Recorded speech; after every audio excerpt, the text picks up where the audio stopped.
What's up, Yugi Tubers? This is Harpy Hunter 89 coming at you from the Duelist Den. Today I will be displaying my top 10 favorite ritual monsters. Like with all my top 10 videos, these are my personal favorites based on my own reasons. In the comment section below, let me know what you think of my list and give me some of your tops.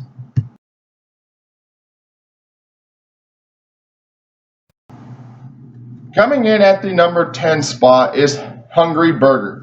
It's a level 6 Dark Attribute Warrior type monster with 2,000 attack points and 1,850 defense points, and it can only be ritual summoned with the ritual spell Hamburger Recipe, which is just your normal old ritual spell. It's used to ritual summon Hungry Burger, and you must tribute monsters whose total levels equal 6 or more from the hand or field.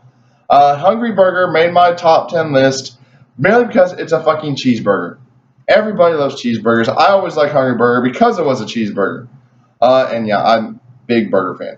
But anyway, that's why Hungry Burger made my top 10 and not the number 10 spot. There's really nothing special about it. It's got okay stats. It doesn't have an effect. I only put it on my list because, it's a hamburger. I mean, come on.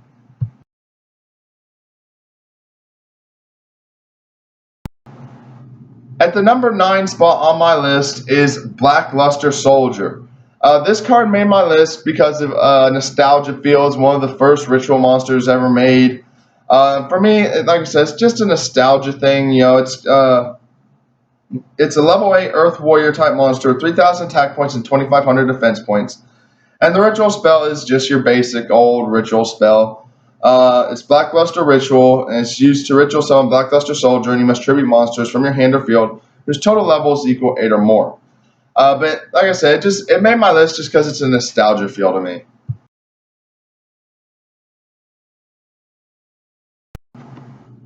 Taking the number 8 spot on my list is Prediction Princess Taratori. I'm sure I'm pronouncing that last word part wrong.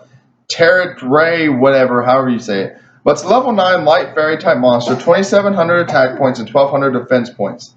You use Prediction Ritual to ritual summon this card, and its effect states that during your end phase, you special summon one flip monster from your hand or grave in face down defense position. You can only use one of the following effects once per turn, and only once that turn. During either player's turn, you can target one face down monster and change it to face up attack. And the second effect says you can target one face down monster and change it to face up attack. The ritual spell is Prediction Ritual, and it states it's used to ritual summon Prediction Princess Taratori, and you must also tribute from the hand or field monsters whose total levels equal 9 or more. But the ritual spell also has another effect. It states that during your main phase, except the turn this was sent to your graveyard, you can banish this from your grave to add one Prediction Princess monster from your deck to your hand. Prediction Princess Taratori, however you say the name, I'm just going to call it Taratori, made my list because it's the only ritual monster in existence.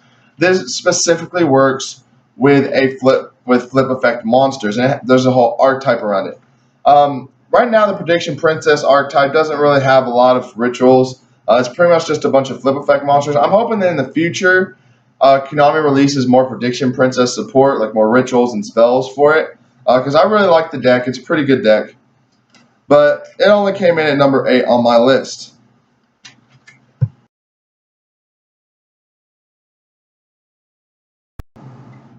The number 7 spot goes to a bit of an older card. It is Lycanthrope. It is a level 6 Earth Attribute Beast Warrior type monster, 2,400 attack, 1,800 defense. You use Synthesis spell to ritual summon it, and when it inflicts battle damage to your opponent, inflict 200 damage to your opponent for each normal monster in your graveyard.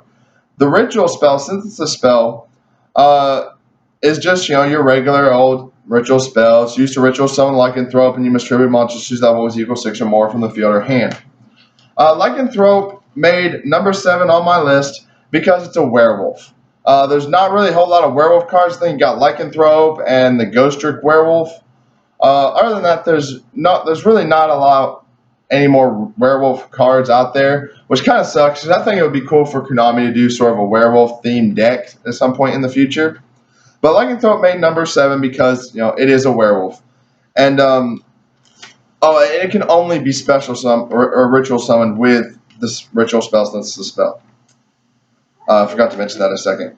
But anyway, yeah, it's a werewolf. I love werewolves, so it made my list.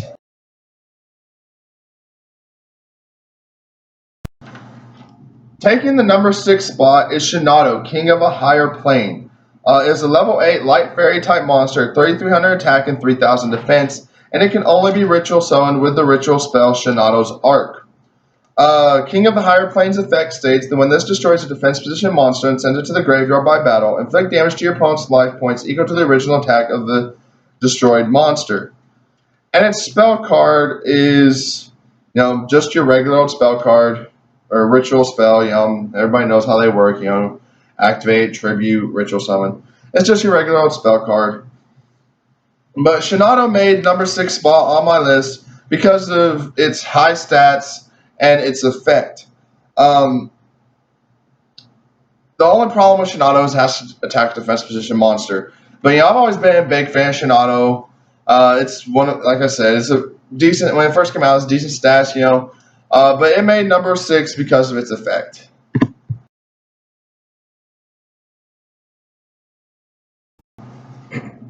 The number 5 spot on my list goes to Lord of the Red. It is a level 8 fire attribute dragon type monster, 2400 attack and 2100 defense.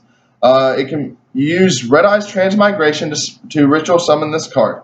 Its effect states that once per turn during either player's turn when a card or effect is activated, except Lord of the Red, you can target one monster on the field and destroy it. The second effect is pretty much the same. Whenever an effect is activated except Lord of the Red, you can target one spell or trap card on the field and destroy it. The ritual spell, Red Eye's Transmigration, states it's used to ritual summon Lord of the Red. You must tribute monsters who's on the field in her hand, or you can banish Red Eye's monsters from your graveyard except Red Eye's Black Chick, whose levels equal 8 or more. So this is pretty much just like your regular ritual spell. The only difference is that instead of tributing from your hand, you can also banish Red Eye's monsters from the graveyard in order to ritual summon Lord of the Red. Lord of the Red made my list because it is a Red Eyes card. I like the Red Eyes and Blue Eyes White Dragon sets. More recently, they just came out with a full extended archetype for Red Eyes Black Dragon, and Red Eyes Black Dragon was my favorite over Blue Eyes, just because it's a Red Eyes, it's a dark attribute, I've always liked the dark decks more than the light decks. There's so much more you can do with them over the light decks. At least in my opinion, they work better on my play styles. And Red Eyes is my favorite, or one of my favorite nostalgia cards, and that's why Lord of the Red made my list.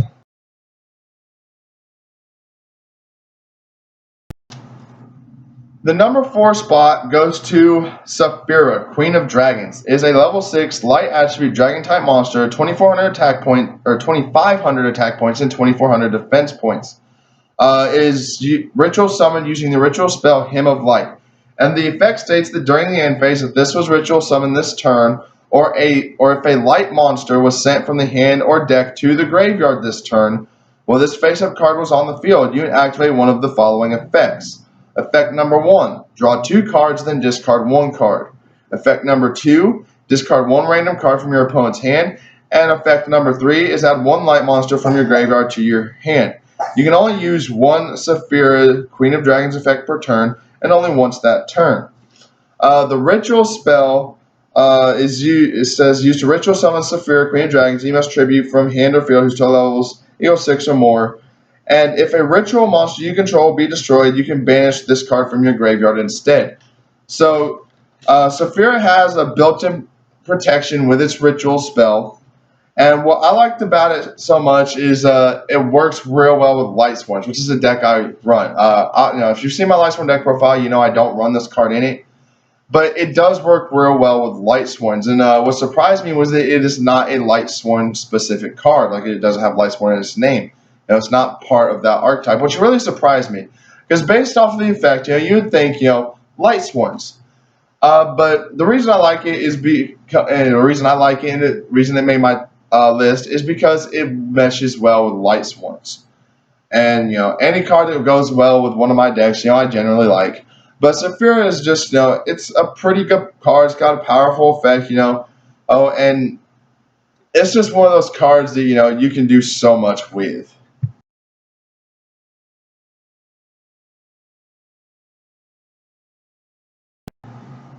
The number 3 spot goes to two cards: Demise, King of Armageddon, and Ruin, Queen of Oblivion. Demise, King of Armageddon is a level 8 Dark Fiend with 2400 attack and 2000 defense. The effect states that you can pay 2,000 life points to destroy all other cards on the field, and it can only be ritual summoned with the ritual spell End of the World.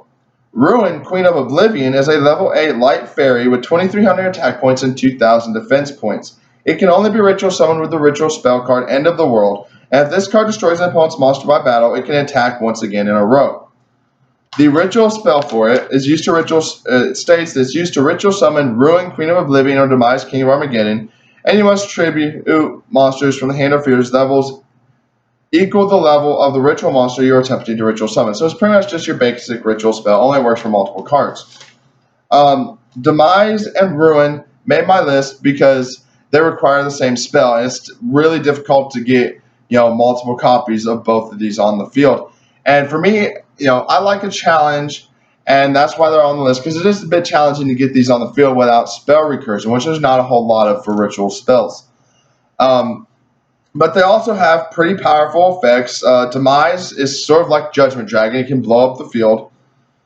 It can blow up all the cards on the field except itself. And Ruin has multiple attack options.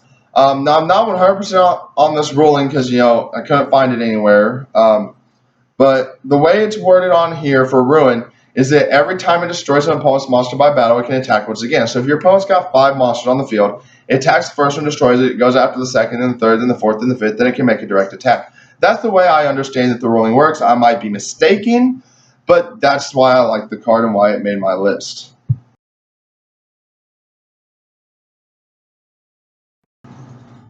The number 2 spot on my list goes to Paladin of Dark Dragon. It is a level 4 Dark Attribute Dragon-type monster with 1,900 attack points and 1,200 defense points.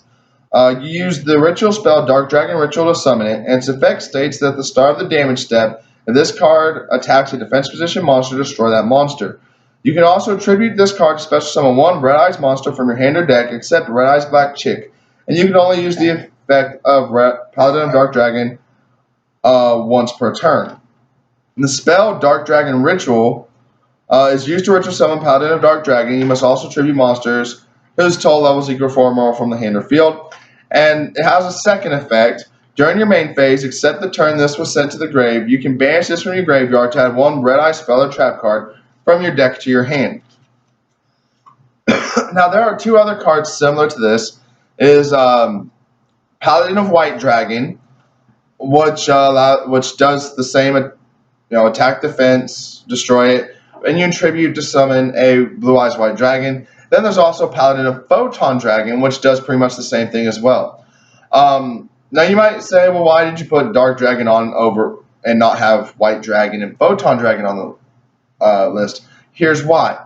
Paladin of White Dragon, you can sacrifice to summon Blue Eyes White Dragon, but only Blue Eyes White Dragon. It cannot you cannot summon any other Blue Eyes monster with it. Paladin of Photon Dragon, same thing. You can only special summon Galaxy Eyes Photon Dragon off its sacrifice effect. Whereas Paladin of Dark Dragon, you can special summon any Red Eyes monster from your hand or deck except Red Eyes Black Chick.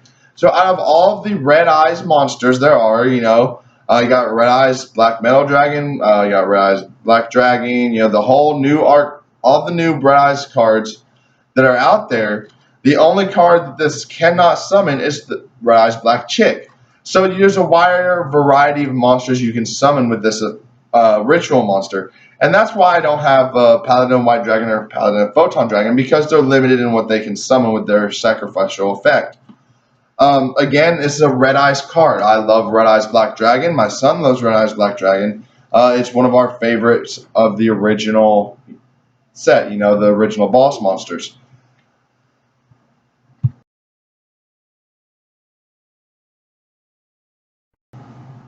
The number 1 spot on my list goes to Relinquished. This is a level 1 Dark Attribute Spellcaster type monster with 0 attack and 0 defense. Its effect states that once per turn, select 1 monster your opponent controls and equip it to this card. You can only equip 1 monster at a time to this card. and its attack and defense become equal to that of the equipped monster, meaning relinquished attack becomes equal to the attack and defense of the equipped monster. And if relinquished would be destroyed by battle, you can destroy the equipped card instead. And battle damage is also inflicted to your opponent. So any battle damage you take while Relinquish is equipped with a monster is dealt to your opponent as well. In order to summon Relinquish, you use the ritual spell Black Illusion Ritual, which is your standard ritual spell. So you should summon Relinquish, must tribute monsters from your hand or field whose total levels equal 1 or more. What I love about Relinquished is, to the best of my knowledge anyway, is the only ritual spell or ritual monster that does not state on its card that it can only be ritual summoned with a ritual spell, or that you must use a ritual spell to ritual summon it. Now, although there is a ruling out there that states that you have to use the Black Illusion Ritual to ritual summon it, the card itself does not state that.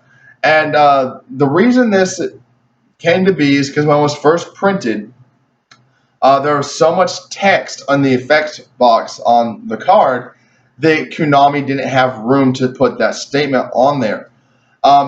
But in my opinion, Relinquished is one of my favorite is my favorite spell or ritual monster because it's just so fun to use. You know, it's a level 1, so any monster you use, minus an Xyz monster, obviously, you can use pretty much any monster to ritual summon it. You know, it only takes 1. And it's so fun to use because, you know, if your opponent drops a big old beater on the field, you drop your little weak-ass Relinquished, and your Relinquished now takes on the attack and defense of your opponent's monster, and it just screws them over.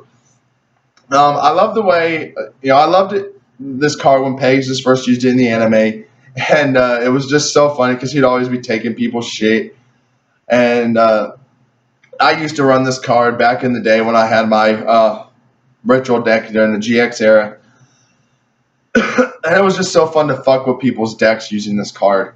But anyway, that concludes my top 10 ritual monster video. Please like the video, subscribe to the channel, leave your comments in the box below. With all my top 10 videos, if I can get up to 75 subscribers with 50 likes within 1 week after the video is uploaded, I'll be giving away 2 free packs of High Speed Riders, which is the most recent set that's out right now. If I can get 125-ish subscribers with 100 likes, I'll be giving away 4 free packs. So make sure you tell your friends to visit my channel, watch the videos, make sure they like the video, subscribe to the channel. And in order to qualify for the packs, you have to leave a comment in the box below with at least 2 of your favorite ritual monsters. With that being said, this is Harpy Hunter 89 signing off.